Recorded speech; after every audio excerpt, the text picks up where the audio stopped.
how are you doing? Welcome to another episode of According to Michelle. So, this episode today is going to take two parts.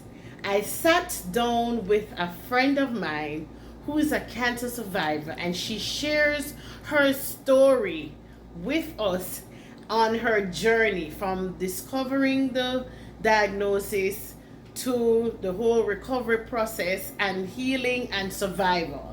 So stay tuned, okay? You won't be disappointed. This is going to be a tremendous episode. Thank you so much for watching. Make sure you like, share, and subscribe.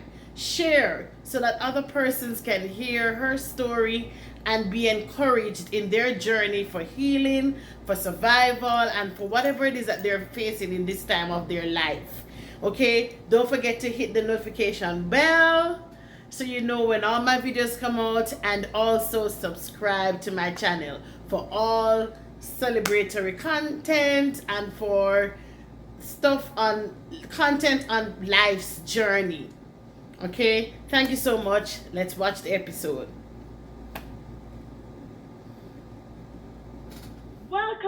Welcome everybody to another episode of According to Michelle. And I'm here live in studio with my dear friend Miss Nigelee Campbell, and we're going to be talking about life after a diagnosis, healthy living, fulfilling living, and we're just going to hear all about her life story and her journey. She's going to tell us all about it. Welcome to my show. Thank you so much for having me. Awesome. Could you please, first of all, I know I told them your name is Nigelee, but tell us a little bit about Nigelee. Well, as she told you, my name is Nigelee. My name is Nigelee Campbell. I am a preschool teacher. I was diagnosed with cancer in 2015, April or May, somewhere around that time. It was a struggle, but here I am today. I'm alive, and I am happy to share my story. And I hope my story is uplifting, inspiring, and motivating for someone who is about to go through the same thing or has gone through but have not figured out how to make life normal again. Awesome. So, wow, 2015. I was thinking about as I 2015, I wonder where I was. So, tell us what was happening around that time when you got that diagnosis, or when you discovered that, hey, something is wrong. Okay, so I migrated from Jamaica in 2009, and my sisters were waiting for me to get my papers and stuff to travel again. And so when I did get myself sorted out, and in 2014, we started to plan this big vacay that we were going to have in March of 2015. Ending of November to December 2014, I was taking a shower and I felt a lump. But the funny thing about that lump was, a couple months before that, I was looking on YouTube to see how I could get my boobs perky again naturally. Because after having a kid, gravity takes toll. So I found this video that said I was supposed to massage it every day and whatnot. So here it is. This boob was getting bigger and fuller, and it was like all perky and looking good, and I was really happy. And it felt good. And then one day, while taking a shower, I looked and I'm like, this one looks perky and nice, but this one looks the same. What's going on? So then I did my breast examination and I felt a huge lump in the one that was perky. Of course, it was perky because there was a lump in it, making it perky. Anyway, I told one of my sisters, and then we just forgot about it because they waited for me for 5 years to go to Jamaica. And I didn't want to dampen that spirit. And it was my older sister's birthday also. So I didn't want to be like a downer on everything. So I'm like, if this is my last trip, it's going to be my last trip. It's going to be the best trip. I'm going to go rock out. And then when I come back, I'll deal with it. So fast forward to March of 2015. I went to Jamaica. I noticed a difference, though. I noticed there were differences as time progressed. The skin on my breast was different. It looked like an orange peel with those little dimples, and it started to look more waterlogged, if I can say so. It didn't look like regular skin. And then my nipples started to invert. When I saw these changes, I knew that there must have been something wrong. So again, like everybody else, I went on Google and I Googled all those symptoms, and then it did say it was big time. Those were symptoms of cancer. So when I went to Jamaica, yes, I had fun, but underneath all of that, I was still worried. I was still concerned. Did I tell my family? No. I wanted it to be the best time that we ever had, and if it was the last time we were gonna have, I wanted it to be the best. So when I came back from Jamaica, the ending of March, I hit the road running, trying to get. I did not have any insurance at all. I just got my papers at the end of 2014, so I was working towards getting everything together. And so I called around, I called hospitals, I called. Nobody would give me a free mammogram. I wanted a mammogram. I know that I needed one. St. Joe's, no, like I was calling around. Then I found this place on Because We Care on Google. So I called Because We Care for Michigan, and she said, "You're not a citizen, so we can't help you."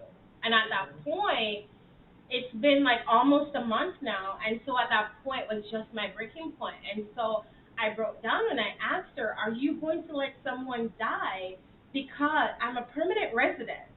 You get what I'm saying? I'm not illegal. I wasn't.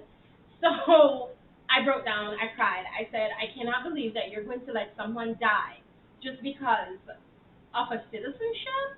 And I said, "I don't understand that." And she said, "Okay, then just hold on." She came back. She's like, "All right, I'm going to call you back in a few hours." I said, "Okay." I was right by my phone. She called me back. She's like, what place is close to you?" Novi, Southfield.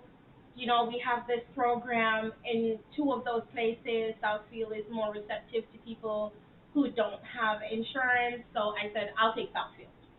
I took Southfield. I knew where Southfield was, and I was more comfortable driving to Southfield than to Novi because I didn't really know around Novi. So I went, I got a doctor's appointment. I was really happy. I went into the doctor's appointment. I thought that they would have given me a mammogram, but it wasn't so. When I went into the doctor's appointment, it was a fellow's clinic, so the chief doctor wouldn't come in. It was just the practicing doctors. You know what I mean? The fellows who are coming to get their practice. So a lady came in and she asked me what was going on. I described everything to her. I told her there's a lump in my breast. I feel like it's cancerous. Da da da da da. She didn't ask me to take my clothes off. She just pressed, and then the lump was huge. It was big. As soon as you go like this, you could feel it. And she left and came back and she said, the doctor said it's just mastitis. So they'll just give me some pills and that's it. So I said no. And she stopped and looked at me and said, "I am not leaving here. This is not mastitis. I did agriculture in Jamaica. That was my major for 4 years. I know what that is. That's when the cows don't get to breastfeed and the calluses. I know what that is. That is not this." And then I said to her, after I had my daughter, my breast stopped producing milk before my daughter wanted to stop drinking milk. So that's not what this is. And I said, she's like, "Okay, so tell me, why do you think it's cancer?" And I told her about the skin looking like orange, the inverted nipples, the drainage. And she looked at me shocked, like, I said, "I am not leaving here until I get what I need because it's my life. And I'm not going to play around with my life. I am sweet. I am very, very, like, calm. I don't raise my voice unless I have to. I don't stand up unless I have to." And at that point, it was my life. My daughter was only 5 years old. She turned 5 the January. And I was not going to leave her. So she left. she told the chief doctor. She came back and she's like, okay, Miss Campbell, you need to get a mammogram done. After I got the mammogram, they called me in like a couple days. They're like, you need to get an ultrasound. You need to get a biopsy. And things just started to progress. I'm like, okay, then what was the result? They're like, we can't tell you over the phone. You have to come in. I'm like, man, I have to drive to Southfield. I'm like, so I was working at Walmart at the time, and the coworker of mine, his wife, also had breast cancer. She was going through the whole thing. So he said to me, if they didn't tell you on the phone or they didn't call you, like 2 weeks passed and no, I got no call, nothing. And he was like, if that happened, maybe there was nothing. Because if they had seen something, they would have called you right away. So I'm like, that doesn't sound right to me. I was leery because during the ultrasound and the biopsy, I heard them saying, oh, yeah, you see that big one? It's 1 o'clock. At 12 o'clock. So there was like one here or one here. Mm-hmm. And so I heard them and I asked, what does 1 o'clock mean? What does 12 o'clock mean? It has something to do with the direction from the nipples or something like that. Yeah. So I asked and I'm like, does it look serious? And they were like, we can't say. And I was like, okay, and I was like, I mean, they didn't tell me. I wouldn't tell anybody. It's like, we can't say right now.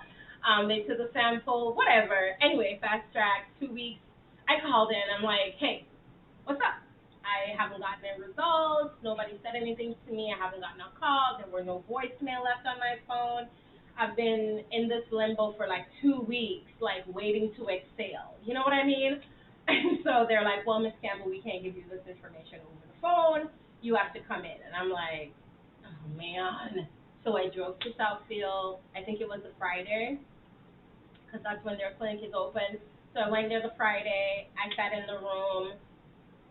They did what they normally do, and they had me waiting in there for like more than 15 minutes. I was just sitting there sweating, like, what is it going to be? Are you going to tell me that it's the worst news possible, or is it going to be like, you guys were right and I was wrong?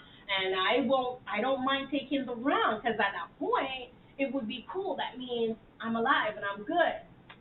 So the doctor came in with 4 other doctors. I was like, the room was very small. And at this point, there were so many people in there. I was like, okay, guys, like, what's up? And they're like, Miss Campbell, you need to sit down. And I'm like, are you going to tell me that I have cancer? Because that's the only time that people tell you to sit down. Like, you tell someone to sit down, they know it's bad news.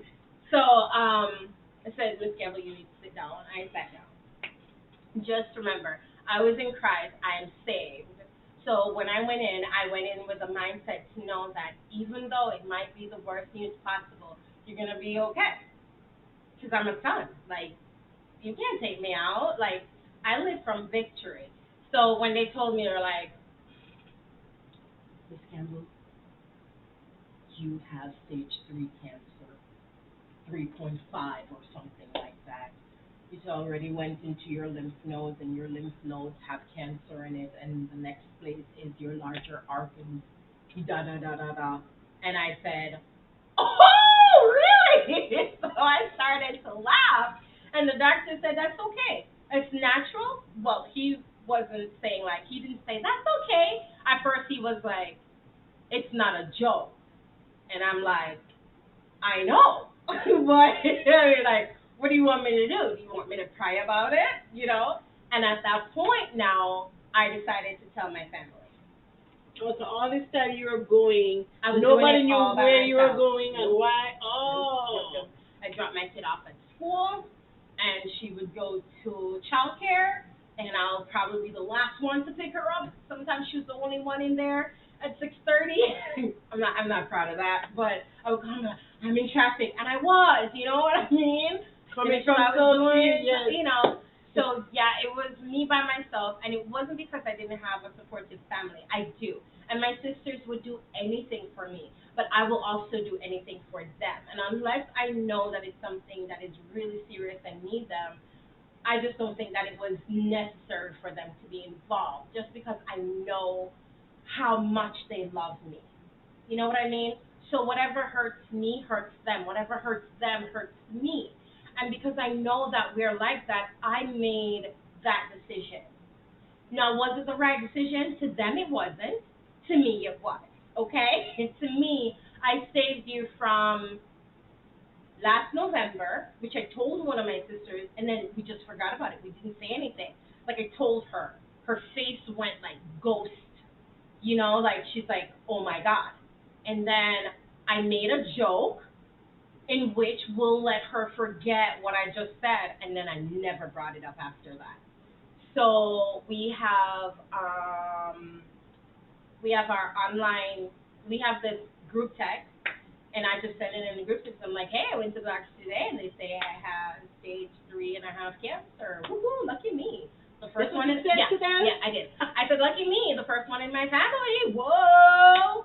I mean, like, it would be awesome or something. So, let me tell you why.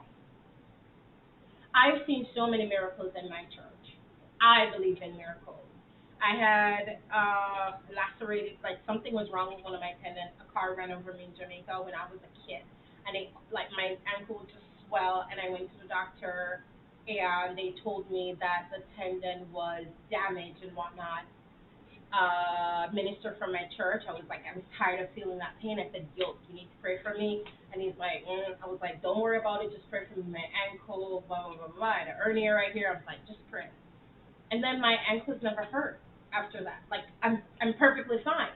So I know that God does miracles. I believe in miracles. So when I heard that I had cancer, I was like, what? Big thing? I'm going to church. I'm going in the line for prayer Sunday. I was stoked. I was like pumped. And I went to church, and my pastor wasn't praying for anyone that week. I know, it's ridiculous. No, so I was too stoked. So my pastor wasn't praying for anyone that week. It was another minister, and belief kill and belief cure. And so when I saw that minister coming towards me, I didn't feel like he had a strong prayer life. I didn't believe in his prayer. Like, his prayer did not match my enthusiasm that I know God can give to me. And he was the one who came to me, and I was like, God, what are you doing? Like, he was walking towards me, and I'm like, no, God, don't do this to me. I'm really stoked right now. I have cancer. Got to bring out the big guns, okay? Not some little pow-pow. I wanted the big man. Anyway, I didn't get a big man. That minister walked over to me. He said, because first they say, if you have a bad report from your doctor, and those are the things that they say when you go up. So I had a bad report. Like, what else could be so bad? So I went up there, and he said, do you have a report? I said, yes. And he's like, what's your report? Like, he looked at me and said, what's your report? Like this. And I said, I have stage 3 cancer. And he looked at me, and he's like, no, you don't. Stop. And I looked at him, and I'm like, so are you gonna pray for me? Like, you don't know me. I don't talk to you guys. Like, I see you, I say hey, and that's it. Straight up Jamaican girl. Like, you're not gonna know my business, cause like, no. He did a water gun prayer. I would say a water gun, cause like I was looking for the big gun, like the F-16 and whatnot, but I didn't get that. And then that happened, and I was like, man, I don't feel healed. But again, don't forget, it was a part of me too. I didn't go in knowing that this person could pray for me. I didn't have that. I didn't have any confidence in his prayer. So therefore, how would it work if I had no faith? You know what I mean? So it didn't work. I went back another time, and I'm like, okay, this is just not working. There's still cancer in my boob. It's not going anywhere. It's not getting smaller. Like, what's going on, God? I went to work at Walmart. I was lifting stuff. I was putting it was before. They're like, because the doctors have to deliberate on what is your treatment. So there's like a team, and they're going to do their thing. So you're just waiting for them to finish doing their thing. Then they tell you what the thing is that you're going to do, Mm-hmm. So I remember this was the most beautiful thing that happened. I was lifting bottles in Walmart in the aisle. I hated working at Walmart. I didn't hate Walmart. But based on where I was coming from in my life in Jamaica, I felt like it was a downgrade. for me. I always said I wasn't going to work in a supermarket. Like, I looked down on it. Mm-hmm. And this journey taught me so much about myself and to know you need to humble yourself. Mm-hmm. So when I got to work at Walmart, my pastor's daughter, who's the minister of music, she shops there. And so I was very embarrassed to be packing shelves at Walmart. I was. And so I would hide from her. But guess what? Walmart was the best thing that could ever happen to me because I had the Bible. I have this little, it's not an iPad. It's just the Bible on recording on this device. Mm-hmm. And so I would just stick it in my ear all day. And I would just listen to the word. And they would never say anything to me. Like, they never, ever said anything. I said, I don't work on a Sunday because I teach Sunday school. They never asked me to work once. And they were twisting their fingers before they asked me. And when they did, I said no, because I do teach Sunday school. And I always tell God, whatever I do, I don't want it to take away from you or from Nyla, which is my daughter. You get what I'm saying? Mm-hmm. So I got to listen to the word. I got to sing Christian music in the aisles every single day. No one reported me. No one told me that I couldn't. I could do whatever I want when it came on to God. Right. So I had the word. I was filled with the word. That's why I really thought I was going to get my miracle. Anyway, one day I was in the aisle. I was putting up I was in the juice aisle. And I put some Hawaiian punch on the shelves. And then I turned here to go I don't remember what it was right here. But I left my body and I had a whole entire vision. Like, I know some people, if you're not in Christ, if you're not saved, it seems ridiculous. Mm-hmm. If you are saved, you know what I'm talking about.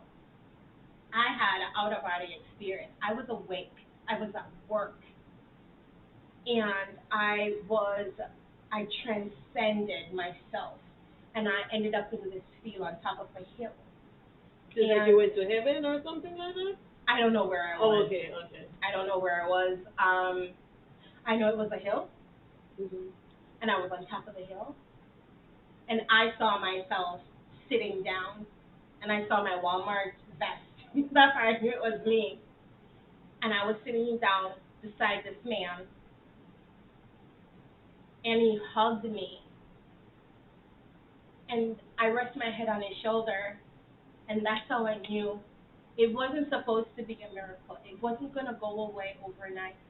It was supposed to be a journey. And my journey was supposed to not only be for myself, but for someone else.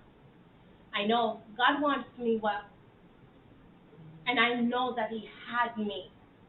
And years before that, I told him, anything you want from me, I can do as long as I don't feel the pain. I'm good. You can use me. I don't like pain. And I tell God that because it's the truth.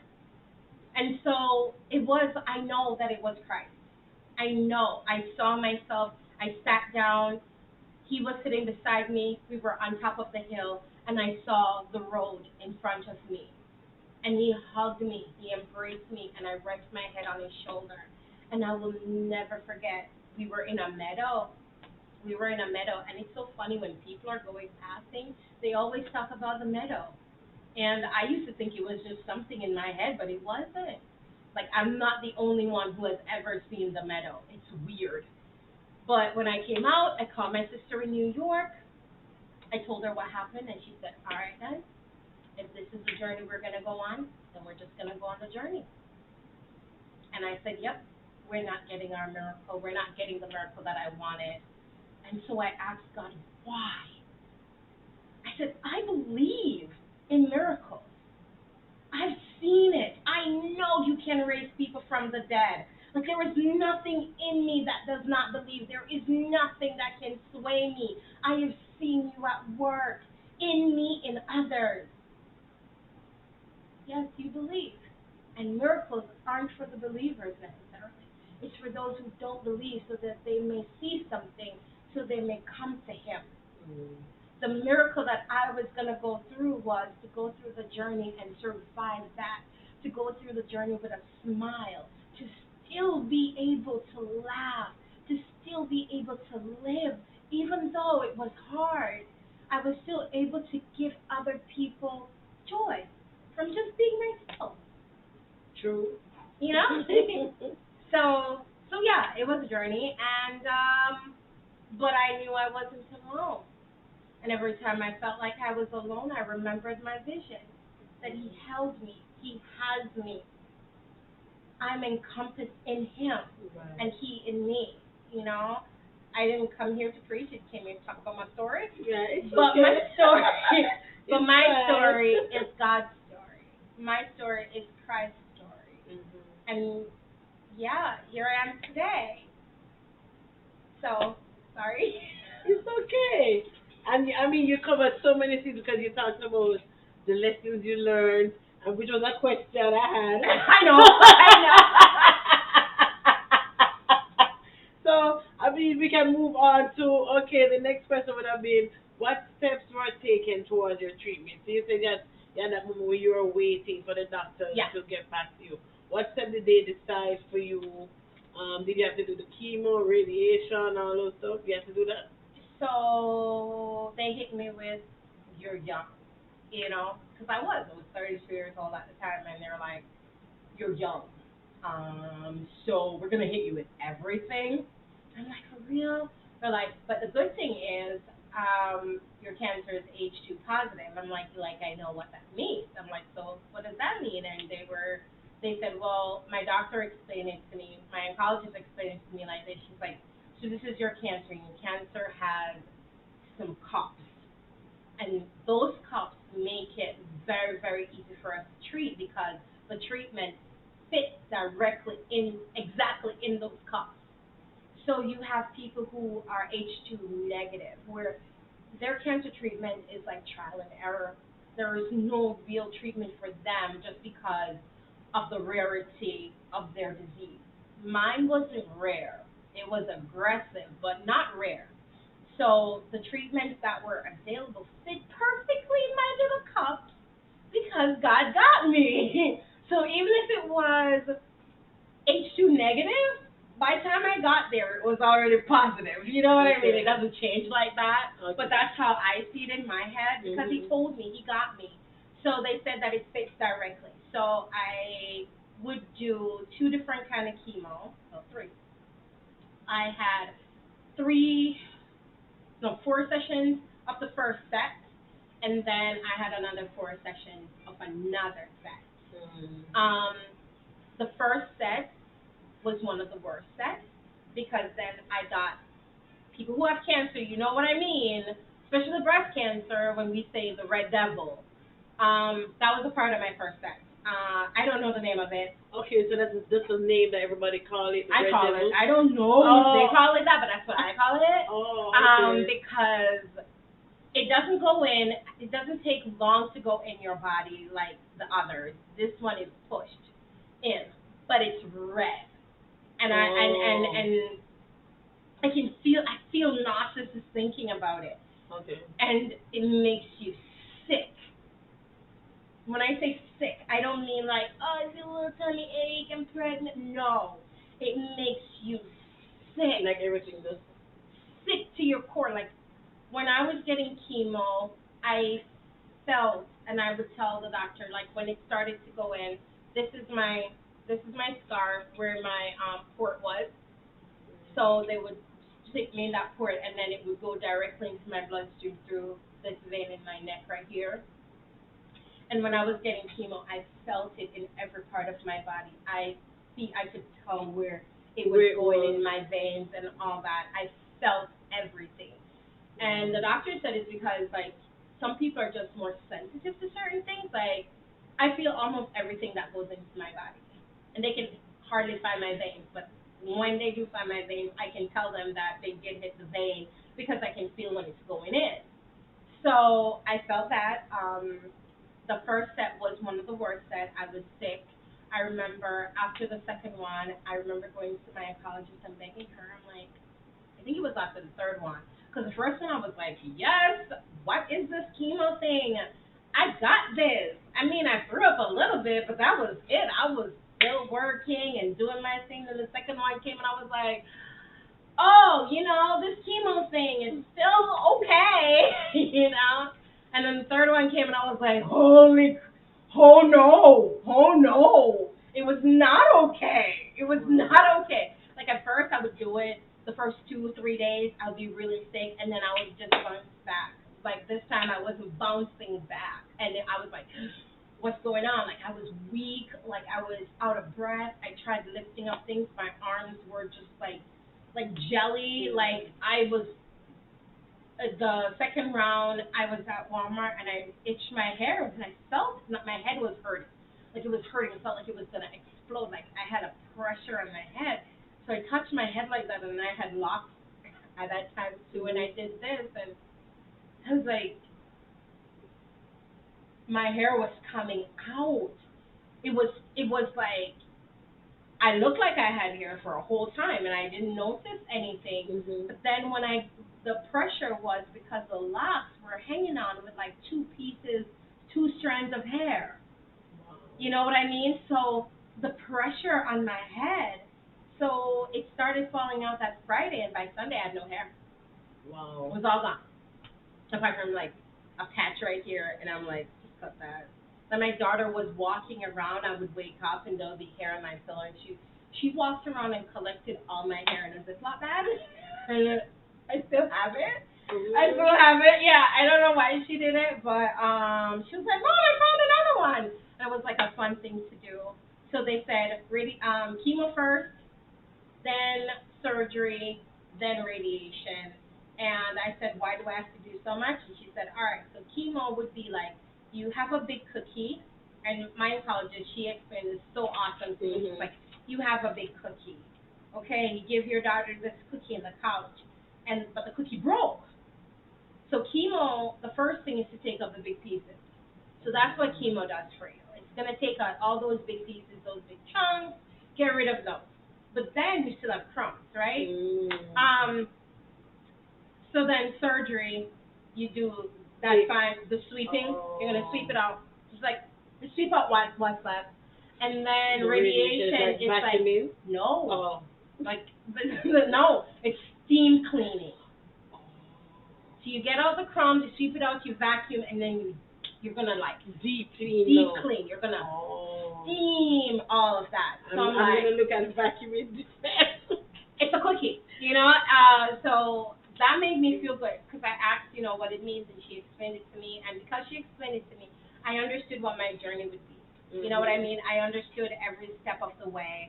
I had to go there very, very regularly and still check to see if it's going down and whatnot. And it was reducing because, those pockets that held that cancer.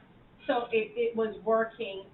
The third session, when I was supposed to do my last one, I begged her, I was like, please, I can't handle anymore. Please, please, please, please, please, no more. And I saw tears in my oncologist's eyes. I know people might be like, that's not professional. She was a human being. Right. I was going to say shout out to all the oncologists out there. I was just going to say that because she sounded like she had a heart. She had a heart.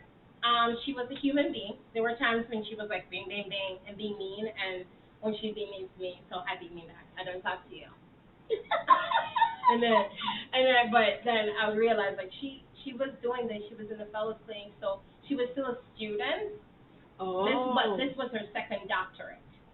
She wanted to help people with cancer, so she was still a student. So she had to do this, plus she had to study. So there were days when she was just so tired, and I could tell. And I'm like, she's like, do you have any questions? So I'm like, for you, honey, I think the only questions I have for you is that, did you get sleep last night? Because you look terrible. Yeah. So we built a rapport. We built a rapport. I have her personal number. When she was leaving, she gave me her number. She friended me on Facebook. Like, we had a relationship. And she would ask me stuff like how she explained things to me, and I would let her know. But she did awesome. And so she respected that I was honest with her and telling her that she looked like crap at that. And she needs to go sleep. But it's just out a good joke and everything. So, my oncologist, she had like tears in her eyes, and she was like, Nigelee, you're young. It is a very aggressive cancer. And she's like, I don't think you're taking it serious enough. And I was like, I'm sick. I'm sick. Like I'm so sick that I can't make it to the bathroom. It comes out on the floor. I don't even know that I'm going. It just happens, and I just feel it on my leg, and I'm like, oh, I, my bladder is relieving itself without me. Like I didn't have control over certain parts of my body, and it didn't feel good. So I was asking her, stop giving me this poison. Mhm. So I started to call it poison. My whole thing changed, and I started to call chemo poison, and I didn't know it was affecting my daughter. And she went to my sister, and my sister was like, you can't say those things around Nala because she thinks that the doctors are poisoning you. Oh. So then I had to change my verbiage, you know what I mean? But then she still gave me that last chemo, and lo and behold, I ended up in the hospital. I didn't have any more immune systems for them to take. I was down to 1%.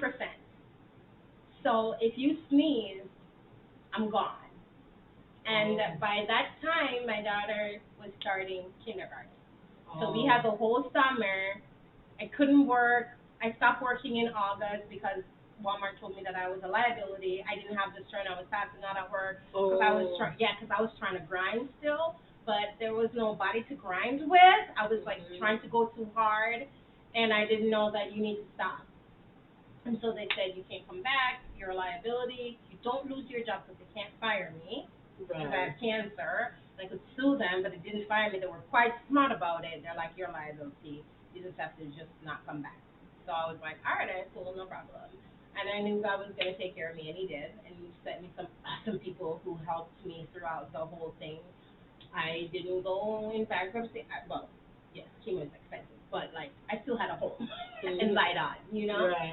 And so, yeah, I ended up in the hospital, and that was my first journey in the hospital.